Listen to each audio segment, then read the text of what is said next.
I know you're right, but come on, baby, it's me. I was right once. Remember that? Does anybody remember when I was like missing from show business for 12 years? Remember when I had like this really popular show and I quit? I remember I walked away from $50 million. A lot harder than walking away from Louis' freckled dick.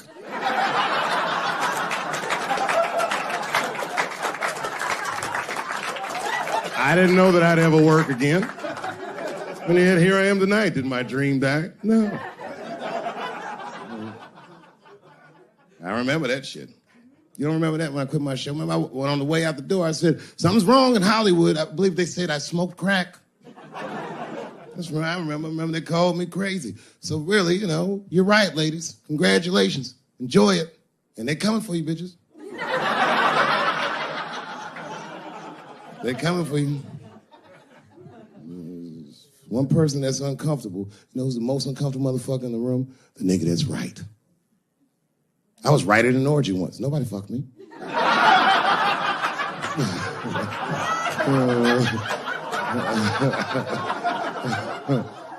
was just walking around like Tom Cruise at the movies, just looking. And ruined the whole orgy by accident. It's easier to ruin an orgy than you think. All you gotta do is wait for it to get kind of quiet and then go, ew.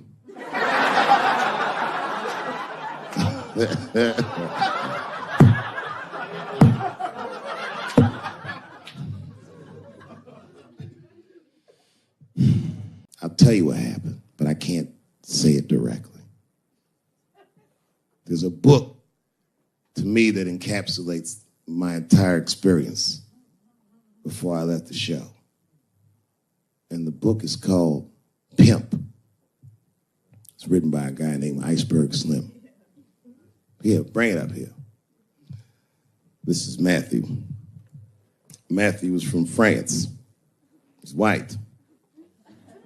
And yet, he has an original copy of this book written by a black American who was a pimp in the 40s. Iceberg Slim, his real name was Robert Beck. He got the name Iceberg because he was in a bar in Chicago and there was a shootout in the bar and a bullet went through this nigga's hat and he still finished his drink. Pimps love shit like that. They said, man, you ice cold. And he said, I like that. And it stuck. This book is so heavy in the front. It has a glossary of pimp terms because the ideas are so foreign to the American ears. For instance, do you know what the phrase mileage on a hoe means?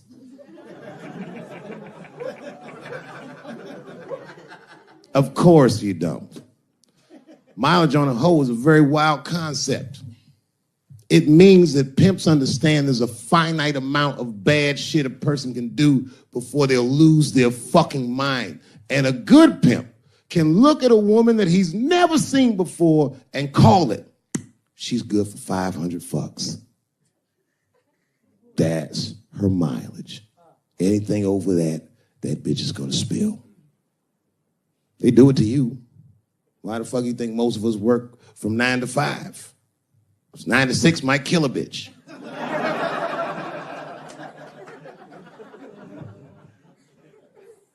Iceberg Slim was the one that broke down what a bottom bitch was. Does anyone know what a bottom bitch is? Anyone?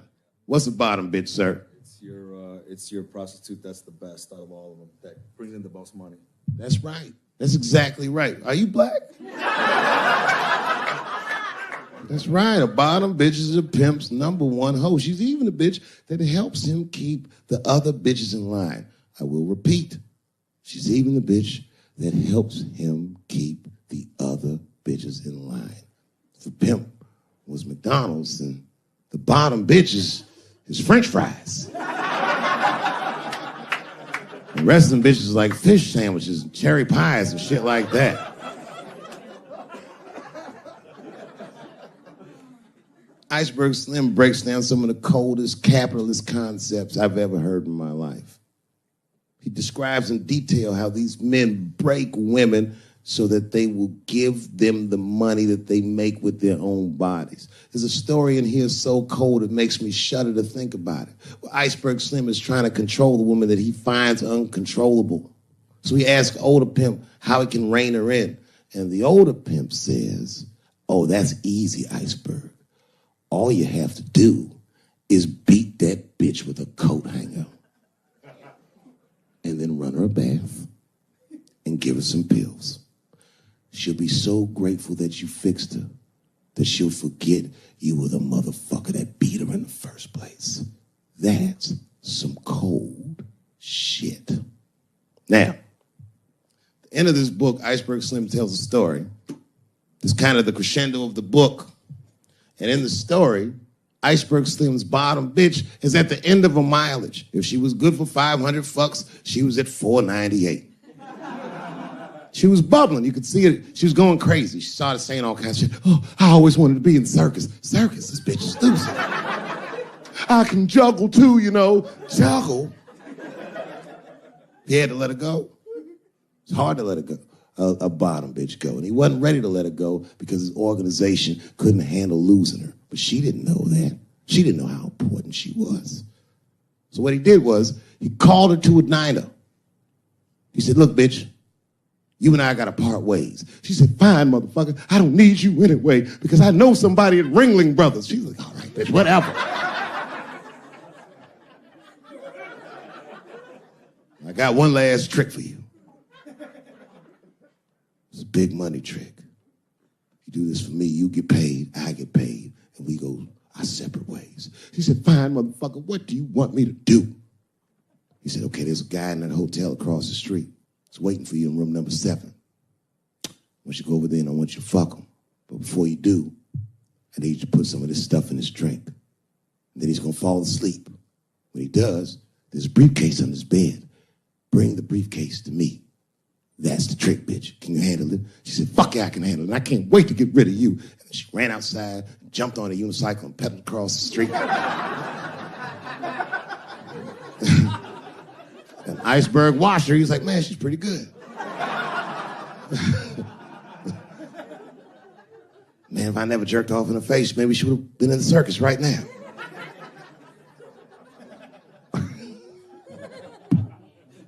And she runs up to the motel steps and she disappears in room number 7 and she's gone for a real long time. Real long time. So long, in fact, that Iceberg got a little worried. But then, suddenly, she came back. He said, what's going on, bitch? Where's the briefcase? She said, I didn't get it, Daddy. He said, what do you mean you didn't get the briefcase, bitch? What's wrong with you? She said, oh, I did everything you said, but that man don't look right. Something wrong, Daddy. He said, what do you mean something's wrong, bitch? Did you put that stuff in his drink? She said, I did everything you said, Daddy. I put all of it in his drink. He said, wait a minute, bitch. Wait a minute. You put all of it in his drink? Now he had to see for himself. So the two of them go across the street to the motel and they go into room number 7 and on the bed, laying lifelessly, is the white man that she was supposed to fuck. And Iceberg said, you right, bitch, she don't look good. What the fuck? So he called a friend of his that was a doctor that was close by. And the doctor came in, gave the guy a thorough examination and told them both what was obvious. Slim, this motherfucker is dead. Oh, God, Daddy. Oh, no. Oh, no, we killed him. He said, calm down, bitch. We didn't do anything. You killed this motherfucker. And then he reached under the bed and he grabbed the briefcase. He popped it open. It was filled with money. More money than any of them had ever seen. And Iceberg took a little bit of the money and gave it to the doctor, and the doctor left discreetly. All right, bitch, let me think. I can fix this for you. I know somebody I can call. But if I call him, I'm going to owe these motherfuckers a big favor. Oh, God, Daddy, please. I don't want to go to jail. Neither do I, bitch, so will you shut up? She picked up the phone. She heard him mumbling in the phone a little bit. He hung up the phone, and she was pacing the room, and he was just standing there cool, and they were waiting, and then suddenly, a van pulled up downstairs. 2 guys get out with a carpet. They walk upstairs. They roll that carpet out on the floor. They throw the body in the carpet. They roll that motherfucker up like a burrito. They pick that shit up, and they throw it in the back of the van. They Come back up, and Iceberg opens the briefcase again and gives them a little money. He says, I'll get in touch with you guys later. They say, you're not going to get in touch with us at all. We'll find you. He said, whatever, nigga. And they bounced. Oh, God, Daddy, oh, God. He says, relax, bitch. Listen, we getting the fuck out of here. You go downstairs, you get the car. We got to leave separately. She went, she got the car. Iceberg grabbed that briefcase, waited a few minutes, looked out the window, and then he went down with her. They both got in the car, and they drove off. She was a blubbering mess. Oh, you did all this shit. He said, I told you, bitch, we didn't do anything. You killed a motherfucker, and I cleaned him up. And now we got us a secret, okay? Now, I know I'm not going to tell, bitch. It's you? Oh, no, I ain't going to tell. He said, all right, baby, cool. I'm going to need you to stay with me for a while till this shit cools down. She goes, okay. That's the game. That's how the whole shit works, ladies. You understand? This bitch was at the end of her mileage. She was at 498. She ended up tricking for Iceberg for another 6 months. She must have turned another 200 tricks for him. Do you understand? That's some cold shit. And the cold shit about it is that the dead guy on the bed wasn't even dead at all. This motherfucker was just a friend of Iceberg's acting like he's asleep. The doctor wasn't a doctor. It was a motherfucking butcher that happened to have a white coat. And the dudes who came in the moving van clothes was dressed like movers because they were movers. Iceberg had gotten a new apartment. And the bag of money was Iceberg's money in the first place. The money he got from all those women. That's a cold game. That's the motherfucking capitalist manifesto. And that's why I went to South Africa. So now we got us a little secret, bitch.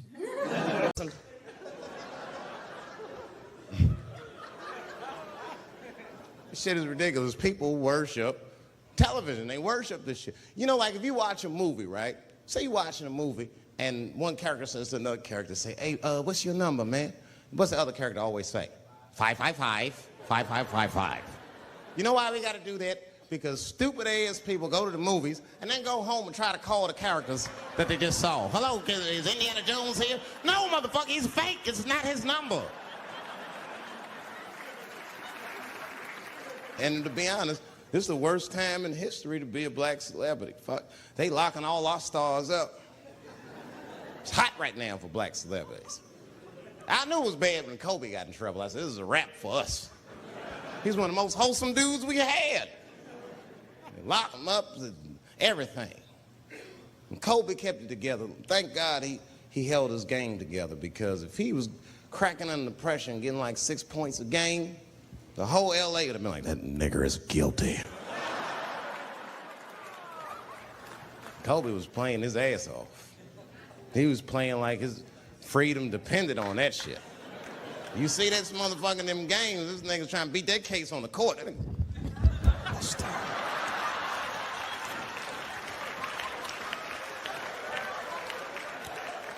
Like the judge threw him the ball, like, play for your freedom.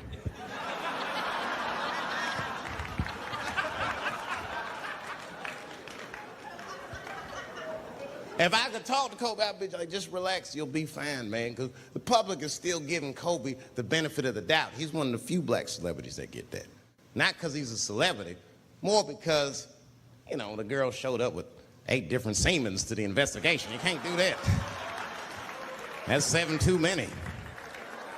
That's a lot of semen, man. This bitch got Noah's Ark in her panties. Like, what, you trying to recreate humanity or something? She's a collector. She got every unsolved mystery. The answer might be in this girl's paint. That's the first place I look. OJ's other glove is in there. Bigfoot's footprint. 3 CSI reruns is in that motherfucker. We got the most diabolical draws ever. Fuck being a celebrity. This is not the time to be a black star. They locking all our stars up. Black celebrities, this is a witch hunt for us, man. God damn it. It's all OJ's fault. Ever since OJ got away, white people have just been locking up our stars one by one. It's true. And it's not even OJ's fault. It's our fault. We celebrated too openly when OJ got acquitted. We should have been quiet about that shit. As soon as they're not guilty, niggas just ain't. Oh, in your face, nigga, in your face. It hurts, don't it? It hurts. Burns, doesn't it, nigga? Ooh, that justice system burns, doesn't it? Welcome to my world, motherfucker, all that shit. White people wanted OJ's ass bad. City of LA spent over $12 million just trying that motherfucker. And the look on white people's face when he was acquitted, priceless. Priceless.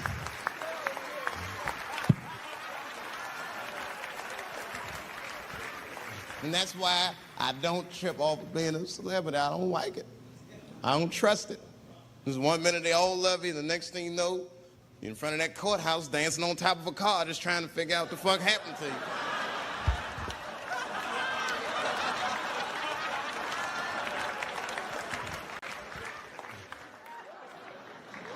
That's what I'm waiting for, because the timing of this Michael Jackson shit is what makes me doubt it.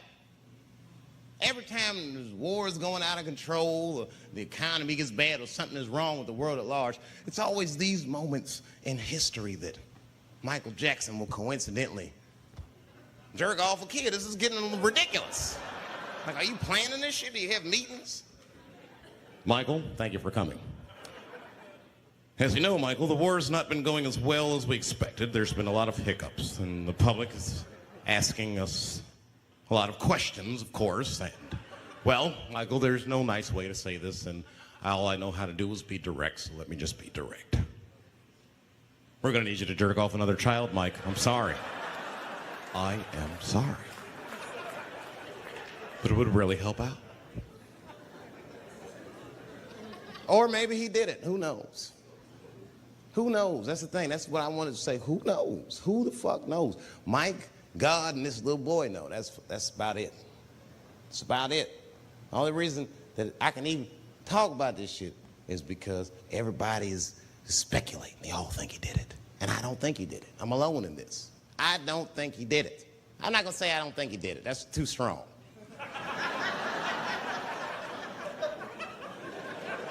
Let me just say I am reserving judgment until all the facts come out.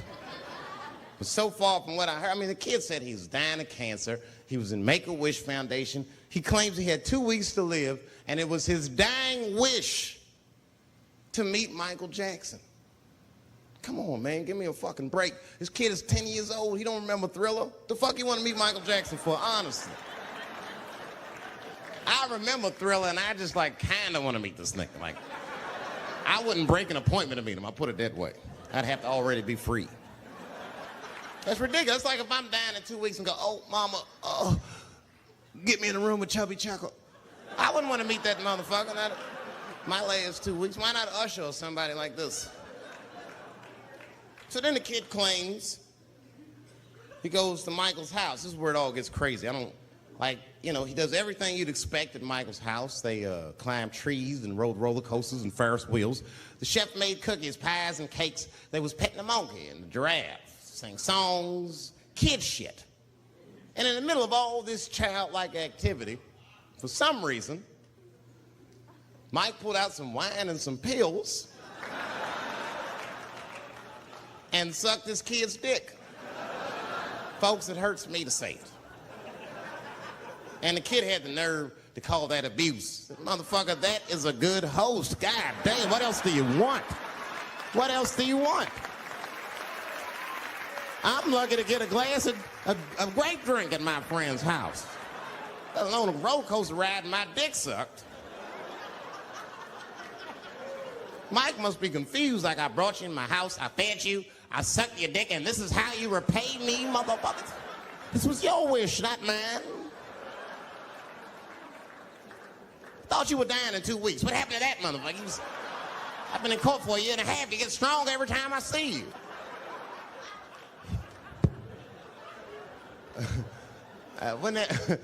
This is fucked up. I shouldn't even say this fuck. Wouldn't it be some ironic shit if they found out through this case that the cure for cancer was Michael Jackson sucking your dick somehow? Like if Mike had powers like Green Mile and all the kids like, please, Mike, suck our dicks. Never again. He didn't appreciate it. Can we at least study your saliva? Please, Mike.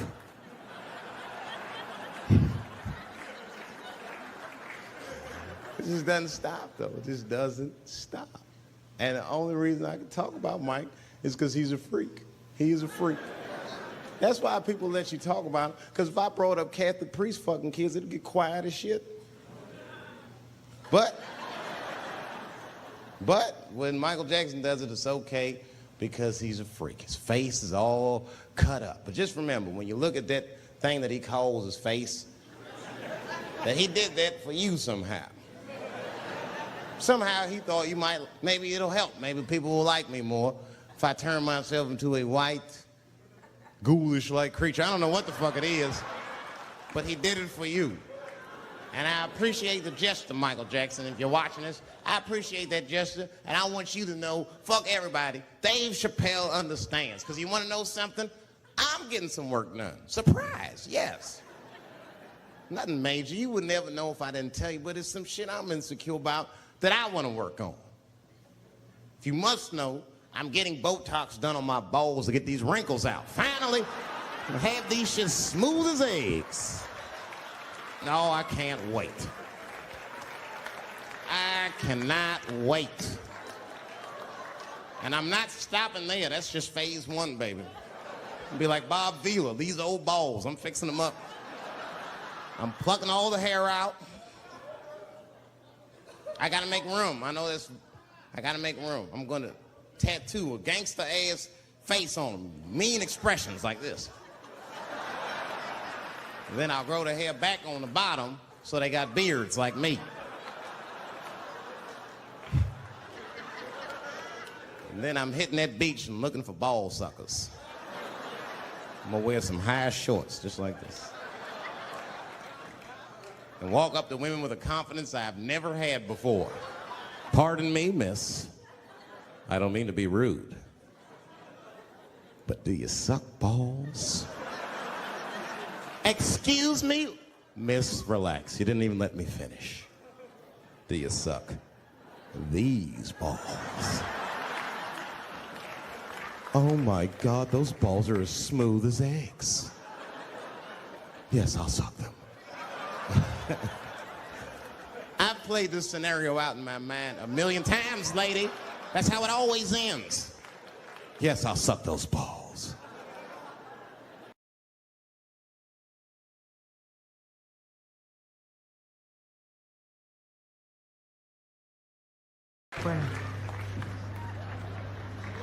That's what I'm waiting for, because the timing of this Michael Jackson shit is what makes me doubt it. Every time the war is going out of control, or the economy gets bad, or something is wrong with the world at large, it's always...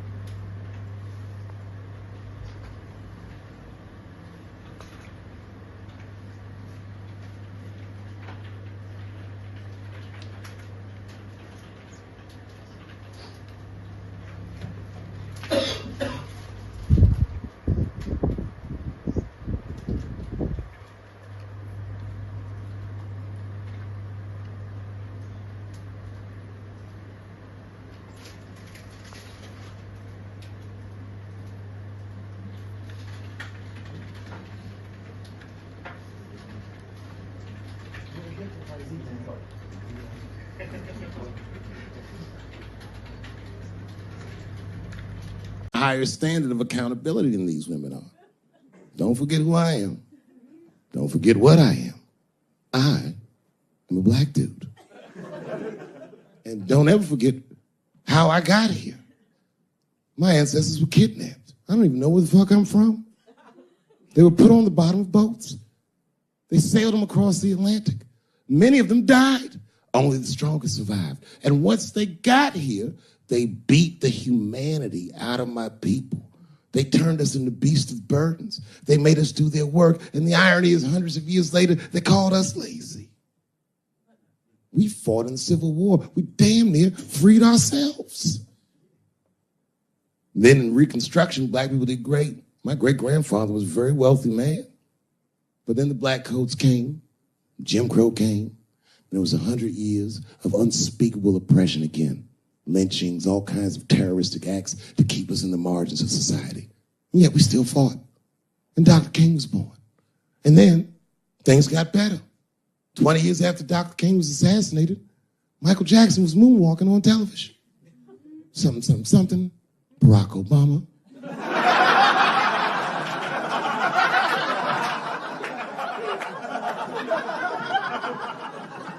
Donald Trump, and now here we all are. 400-year nightmare.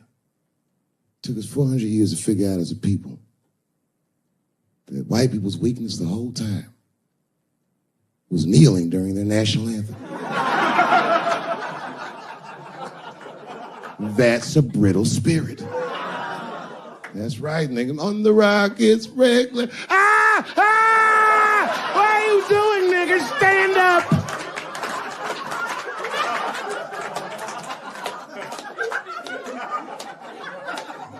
The Vice President of the United States got involved. Mike Pence got involved. He went to the game himself. These niggers will have to stand when they see me. And all them football players looked up in the stands and saw Mike Pence and said, Mike Pence, come on, y'all. Wu-Tang. Wow! Oh! Foiled. Brittle spirit. I could kill every white person in America at one time. You know how I'd do it? I would just wait for the Super Bowl. And right when they sang the national anthem, I'd have O.J. Simpson walk to the 50-yard line with them bad knees. Is that O.J. Simpson on the field? What the hell is he doing here? Oh, I know what he's going to do. Stop him!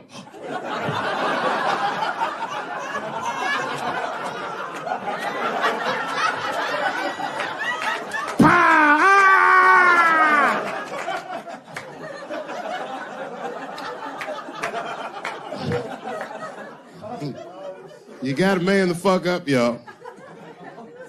I don't mean to be disrespectful, because, man, I know you're upset what I said, but, you know, I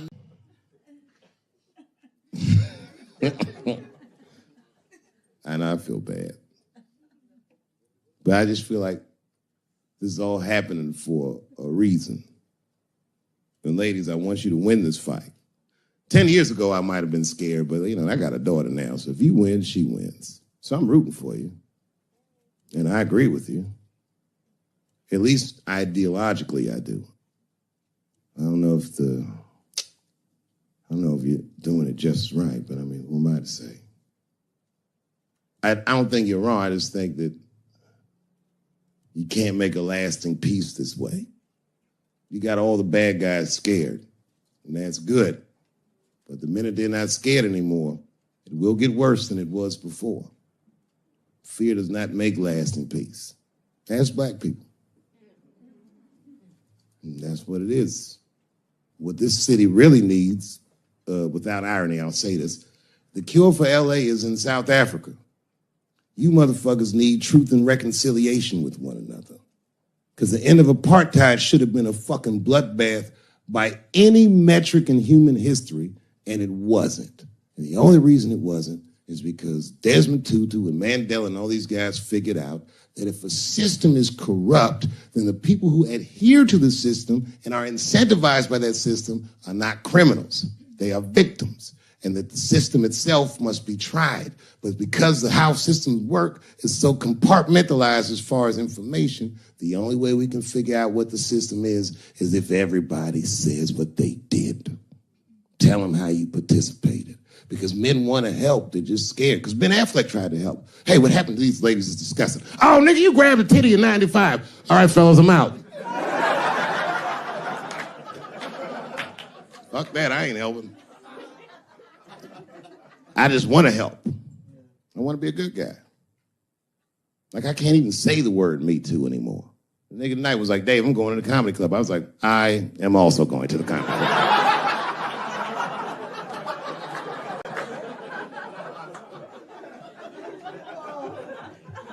And I didn't even know it was happening, but I guess I became like a feminist in the last 3 weeks because I can't watch porn the same. Like, I watch it sometimes, but I can't I can't click on these motherfucking thumbnails, not with those titles. Guy crams young girl in the ass with hard right. I can't click on that. Come on, nigga, give me something I can click on. Dude gets sucked off by a midget. Little person, I say to myself.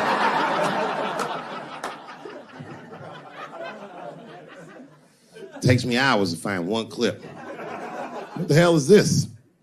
Marginally groomed feminist enjoys consensual sex with vaguely homosexual guy with penis the same color as mine. Click.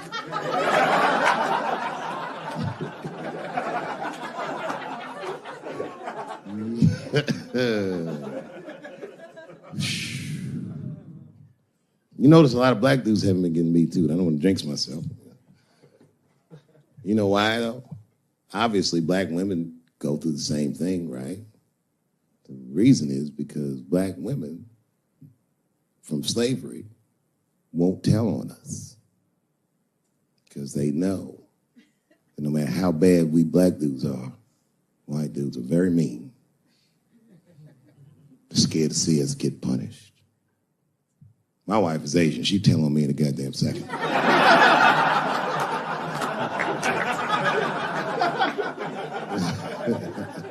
Ain't no fucking up in the Chappelle household. And the wildest shit about it is I live in Trump country. I live amongst the Tiki Torch whites, poor white people. And I'm rich. If it's ever pitchfork time, nigga, I'm in a lot of trouble. And nobody in my family believes me. I be trying to tell the kids, man, we gotta run these drills. They're like, we don't want to run your stupid drills. Too bad, son, you have to. Tiki Torch whites come upside, what are you guys supposed to do? Come on, Dad, what are you guys supposed to do? Oh, squint our eyes and stand next to Mom. That's right.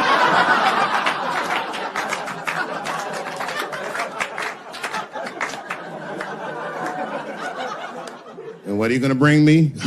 Your gun and your groundskeeper uniform. That's right. I'll go outside and see what they want.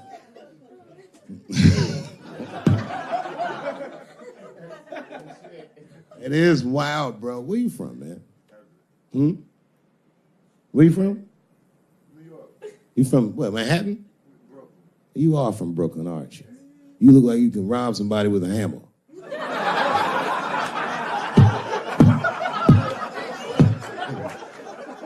Brooklyn niggas rob you with shit they find around the house. I just got stabbed with a toothbrush. This nigga must be from Brooklyn. I'm fucking around. Yeah, man. Well, you ladies are right. To be honest with you, your lives look terrifying to me. They do, man. I know nothing about being a woman, but I know fear. Yo, I used to live in New York when I was 17, and I couldn't even pay my bills. You know what I did to make money? I used to do shows for drug dealers that wanted to clean their money up. One time I did a real good set, and these motherfuckers called me in the back room. They gave me $25,000 in cash. I was probably 18, 19 years old. I was scared. I thanked them profusely. I put that money in my backpack. I jumped on the subway and started heading towards Brooklyn at 1 o'clock in the morning. Never been that terrified in my life. Because I never in my life had something that somebody else would want. I thought to myself, Jesus Christ, if motherfuckers knew how much money I had in this backpack, they'd kill me for it. Then I thought, holy shit. What if I had a pussy on me all the time?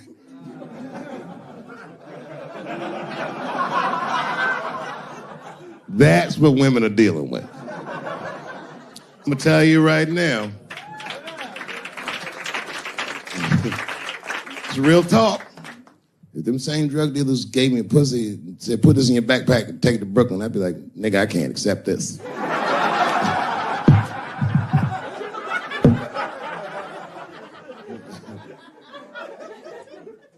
I empathize, man, you know. Everybody gets mad because I say these jokes. But you understand that this is the best time to say them. More now than ever. And I know there's some comedians in the back. Motherfucker, you have a responsibility to speak recklessly. Otherwise, my kids may never know what reckless